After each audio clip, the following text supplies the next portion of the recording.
তারপরে শুহাদাদের, তারপরে সালিহিনদের। ইবতালার রাজুলু আলা হাসাবি দীনিহি, যেই ব্যক্তির দিনদারি বেশি তার জীবনে পরীক্ষাও, আল্লাহ যারে পছন্দ করে বেশি তার জীবনে পরীক্ষাও।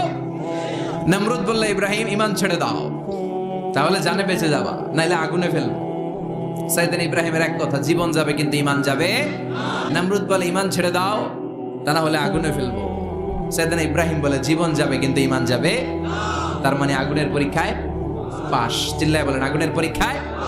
পরীক্ষা নাম্বার 2, একটার পর একটা পরীক্ষা নিতে আল্লাহ শুরু করলেন। আল্লাহ বললেন, ইব্রাহিম যাও, কলিজার টুকরা সন্তানকে আর হাজারকে মক্কার ধুধু প্রান্তরে ফেলে দিয়ে আসো। ওখানে মানুষ নাই, প্রাণী নাই, জনমানব শূন্য, দেখি আমার কদ্দুর ভালোবাসো। বলতে দেরি, টু শব্দ নাই, মরুভূমিতে ফেলে দিয়ে আসলেন। তার মানে পরীক্ষা নাম্বার 2তেও, কথা বলেন, 2তেও। পরীক্ষা নাম্বার 3, আল্লাহ বললেন, ইব্রাহিম দেখি তোমার হৃদয়ে আমার জায়গা কতটুকু। যাও, কলিজার টুকরা সন্তান ইসমাইলের গলার মধ্যে তলোয়ার লাগাও। সাইয়েদনা ইব্রাহিম বিয়ে করার পর থেকে আল্লাহর কাছে চাইতে চাইতে শেষ, মাগা সন্তান হয় না। ওনার প্রথম সন্তানটা হয়েছিল সাইয়েদনা ইসমাইল যখন জন্মগ্রহণ করেছে। ইব্রাহিমের বয়স ছিল 86 বছর।